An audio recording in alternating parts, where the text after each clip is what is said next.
안녕하세요. 트레이너 리키입니다. 오늘은 유산소 운동을 할 때 적절한 타이밍에 대해서 한번 설명을 해볼까 하는데요. 회원님들 보면 이런 분들 참 많아요. 내가 근력 운동과 유산소 운동을 할 때 어떤 걸 먼저 해야 되느냐, 러닝을 먼저 타고 그 다음에 근력 운동을 해야 되냐, 아니면 근력 운동을 하고 그 다음에 러닝을 타야 되냐. 살이 잘 빠지려면 어떤 식으로 유산소 운동을 순서를 해야 되는 거냐. 공복 유산소라고 해야 되는데, 공복 유산소면은 뭐 반드시 아침에 해야 되느냐. 참 여러 가지의 말들이 많죠. 그래서 우리 회원님들이 유산소 운동을 할 때 어떻게 순서를 진행하는 게 가장 좋고, 어떤 타이밍이 제일 좋은지 딱 두 가지를 제가 선택을 해가지고 오늘 이 영상에다가 아주 임팩트 있게 전달을 해드리도록 하겠습니다. 자, 일단 첫 번째는요. 자, 첫 번째는 공복 유산소를 하는 거예요. 공복 유산소. 자, 공복 유산소는 뭐냐면 말 그대로 배가 좀 고픈 상태죠. 배가 좀 고파가지고 몸에 이제 탄수화물도 좀 별로 없고 뭐 이런 상태죠. 그러다 보니까 말 그대로 이제 공복이다 보니까 몸에 저장되어 있는 에너지를 좀 더 많이 끌어다 쓸 수 있는 환경이에요. 그래서 첫 번째로는 공복 유산소. 그 다음 두 번째로는 운동 자체를 할 때 유산소 운동을 먼저 하는 게 아니라 근력 운동 이후에 유산소를 한다. 그렇죠? 근력 운동을 먼저 하고 그 다음에 유산소를 한다. 이렇게 생각을 하시면 돼요. 이렇게 두 번째입니다. 그래서 정리를 다시 한번 하자면 첫 번째는 뭐예요? 유산소 운동을 공복에 한다. 그래서 공복 유산소. 두 번째는 뭐예요? 근력 운동을 먼저 하고 그 다음 유산소 운동을 진행을 한다. 그래서 다이어트를 할 때는 이 두 가지의 타입으로 운동을 한다는 걸 반드시 알고 계시면 되겠고요. 그러면 이 운동을 왜 이 두 가지 타입에 맞춰서 해야 되는지 거기에 대한 이유를 한번 제가 설명을 해드리도록 하겠습니다. 일단은 제가 이걸 먼저 설명하기 위해서는 이 부분을 먼저 말씀을 드려야 될 것 같아요. 일단 우리 인체의 에너지 대사 시스템을 먼저 알아야 되는데, 즉 운동 생리학적으로 좀 넘어가야 돼요. 근데 이제 우리 일반인들이 좀 더 쉽게 이해를 할 수 있게끔 어려운 용어는 쓰지 않고 그냥 아주 쉽게 거기에 대한 에너지 대사 체계를 설명을 해드리도록 하겠습니다. 자, 우리가 일단은 기본적으로 우리 3대 영양소라고 들어보신 적 있으실 거예요.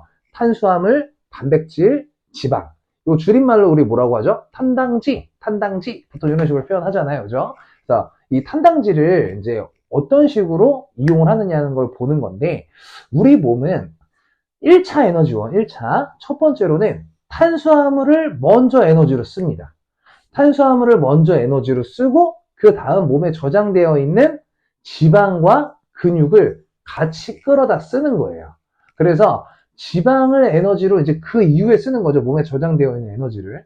그러면 우리 몸에서 지방을 먼저 1차 에너지원으로 썼다면 이 세상에 비만인 사람은 존재하지 않을 거예요. 그죠? 지방이 1차 에너지원이니까 몸에 지방이 쌓일 틈이 없을 거 아니에요? 그런데 아무래도 우리 몸은 탄수화물을 1차적으로 쓰고 2차적으로 지방을 쓰기 때문에 당연히 그 지방이 에너지로 활용이 되기 위해서는 어떻게 해야 돼요?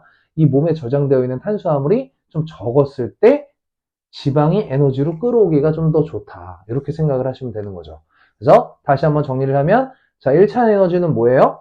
탄수화물, 몸에 저장되어 있는 탄수화물을 먼저 에너지로 쓴다.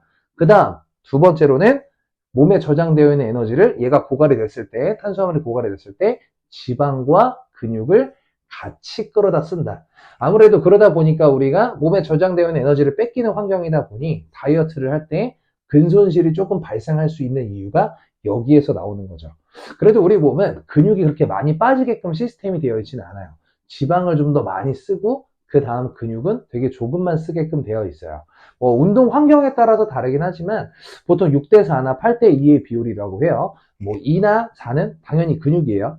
높은 비율 6이나 8, 아까 8대2, 6대4에서 6이나 8은 지방이다 라고 생각을 하시면 될 것 같고요. 자, 아무튼 이제 근손실에 대해서는 제가 나머지 다른 영상에 대해서 한번 다시 언급을 하고 오늘 영상은 이제 다이어트니까 지방으로만 제가 설명을 한번 하도록 할게요. 자, 우리 몸은 탄수화물 이후에 지방을 쓴다라는 게 우리 에너지 시스템이란 말이죠. 자, 그러면 아까 제가 처음에 얘기했던 첫 번째, 공복 유산소. 자, 공복 뭐예요? 말 그대로 배가 좀 고픈 상태. 그러면 내 몸에 탄수화물이 거의 없다는 거죠. 좀 제한적으로 저장되어 있다는 거죠. 쉽게 말하면 그 탄수화물이 몸에 별로 없는 거야. 그러면은 그 상태에서 내가 러닝머신을 타. 그럼 어떻게 되겠어요? 당연히 몸에 저장되어 있는 탄수화물이 적으니까 그만큼 지방을 더 빠르게 에너지로 쓸 수 있다는 거죠. 그래서 공복 유산소가 살이 잘 빠진다는 거예요. 자, 그럼 이 공복 유산소 보통은 아침에 하라고 많이 얘기를 해요. 근데 아침에 공복이 가장 최적화되어 있는 환경이긴 하죠. 하지만 내가 아침에 공복 유산소를 못했다고 해서 내가 공복 유산소를 할 수 없는 게 아닙니다. 말 그대로 내가 공복감이 느꼈을 때 유산소 운동을 진행을 하면은 공복 유산소가 되는 거예요. 몸에 탄수화물이 적은 상태에서 배가 좀 고픈 상태니까 탄수화물이 제한적으로 저장되어 있는 상태에서 유산소 운동을 했을 때는 보다 지방의 이용률이 높을 수밖에 없어요. 그러면 내가 뭐 점심시간을 활용해서 만약에 운동을 한다. 직장인들 그런 분들 많더라고요. 헬스장에서 일하다 보면. 그래서 점심시간을 활용한다. 그럼 일단 먹은 게 없어. 그럼 공복이죠. 그럼 그 상태에서 유산소 운동을 해. 그러면 공복 유산소가 되는 거예요. 네, 그럼 당연히 살이 더 잘 빠지는 거고, 저녁에 내가 퇴근을 했어. 자, 퇴근하고 이제 저녁을 먹어야 되는데, 저녁을 먹지 않고, 바로 내가 그냥 헬스클럽에 가서 유산소 운동을 해. 그럼 뭐예요? 공복 유산소가 되는 겁니다. 결론은. 그래서 공복 유산소, 뭐 반드시 아침에 해야 되는 건 아니에요. 물론 아침에 하는 게 제일 좋긴 하지만, 그게 안 된다면, 점심이나 저녁 시간에도 내가 공복 유산소를 하려면 얼마든지 할 수 있다라는 거죠. 자, 다이어트에서 공복 유산소. 첫 번째, 이해되셨죠? 자, 두 번째. 두 번째는 근력 운동 이후에 유산소 운동을 해준다라는 거죠. 자, 근력 운동 이후에 유산소 운동을 한다. 이게 무슨 말이냐면, 근력 운동은 무산소 운동입니다. 그러니까 유산소 운동, 우리가 알고 있는 유산소 운동, 러닝머신, 뭐, 사이클, 이런 것들 다 유산소 운동이라고 하잖아요. 근데 근력 운동은 무산소 운동이라고 하거든요. 근데 이 근력 운동, 무산소 운동은 주 에너지원이 탄수화물입니다. 즉, 근력 운동을 할 때는 탄수화물 에너지로 많이 쓰고, 그 다음 내가 유산소 운동을 했을 때 어떻게 되겠어요? 내가 근력 운동을 거의 1시간 동안 해서 탄수화물이 고갈이 많이 되어 있는 상태니까 어떻게 해요? 유산소 운동할 때 공복 유산소하고 비슷한 환경이 맞춰지는 거죠. 그죠? 되게 비슷한 환경이 맞춰지는 거예요. 그러면 내가 근력 운동하고 유산소 운동을 하는 게 당연히 순서가 맞겠죠. 보통 회원님들 보면은 유산소 운동을 뭐 1시간, 뭐 오래 하시는 분들은 뭐 2시간 이런 식으로 유산소를 막 엄청나게 해. 땀 이빠이 빼. 그 다음에 근력 운동 하시는 회원님들이 진짜 종종 계시거든요. 근데 이분들의 목적은 뭐예요? 근력을 좀 키우고 근육을 좀 키우고 다이어트를 하겠다라는 목적인데, 그럼 이분들은 지금 운동을 거꾸로 하고 있는 거죠.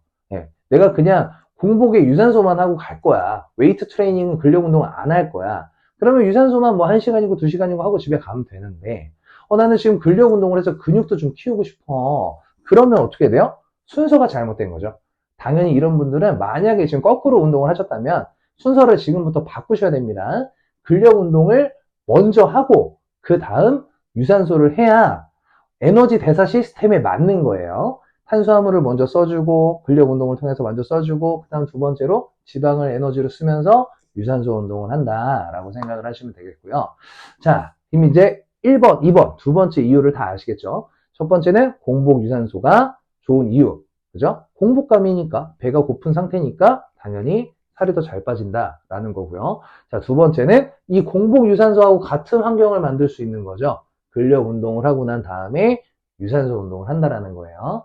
자, 이렇게 두 가지 타입을 알고 계시면 되겠고요. 그리고 근력 운동을 하고 유산소 운동을 했을 때는 이런 게 하나가 더 있습니다. 그게 뭐냐면, 자, 우리가 유산소 운동을 했을 때 이제 운동학자들이 보통 이제 책마다 내용이 조금씩은 다 달라요. 뭐 어떤 학자들은 뭐 한 5분에서 10분이 지나야 된다. 또 어떤 책에서는 또 한 10분에서 20분 후부터다.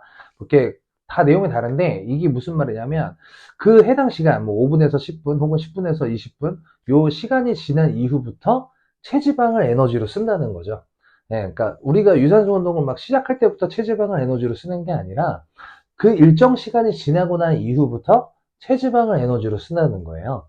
그런데 일단은 뭐 책마다 다 내용이 다 다르니까 일단은 그냥 정하죠. 그냥 우리 이렇게 영상에서 일단 그냥 10분에서 20분으로 정할게요. 저도 그냥 회원님들한테는 보통 이렇게 얘기를 해요. 다 내용이 다 조금씩 다르니까 그냥 10분에서 20분 정도가 지난 이후부터 체지방을 에너지로 쓴다. 우리 이렇게 정하도록 하겠습니다.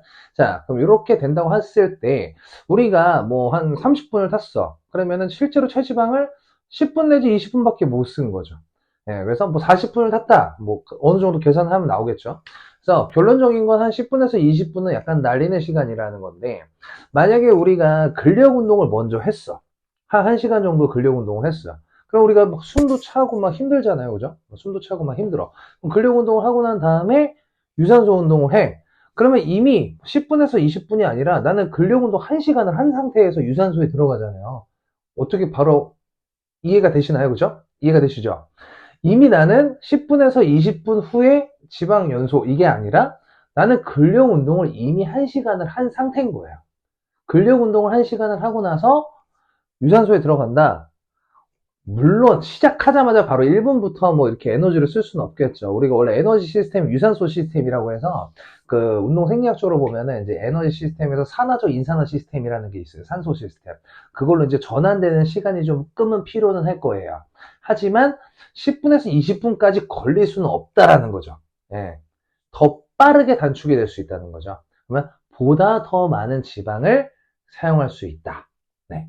그러니까 지금부터 여태까지 좀 운동을 거꾸로 했다. 러닝머신을 뭐 죽어라 뭐 1시간, 뭐 2시간, 그래서 땀 쫙 빼고, 그 다음에 이제 근력 운동을 하셨다면, 순서를 거꾸로 운동을 하셨으니까, 이제부터는 다시 원래대로 하시면 됩니다. 근력 운동을 먼저 하셔서, 제대로 된 근력 운동을 하시고, 그 다음 탄수화물이 고갈이 된 이후에, 러닝머신이나 뭐 사이클 같은 유산소 운동에 들어가셔가지고, 유산소를 하시면은, 근육도 발달을 잘 시킬 수 있고 또 살도 잘 빠질 수 있다 라고 생각을 하시면 되겠습니다. 오늘 영상은 이렇게 마치도록 할게요. 네, 다음에도 또 다시 한번 만나요. 안녕. 아직도 구독 버튼 누르지 않으신 분들은 구독 버튼 꼭 누르고 좋은 정보 많이 많이 받아가시면 되겠습니다. 안녕.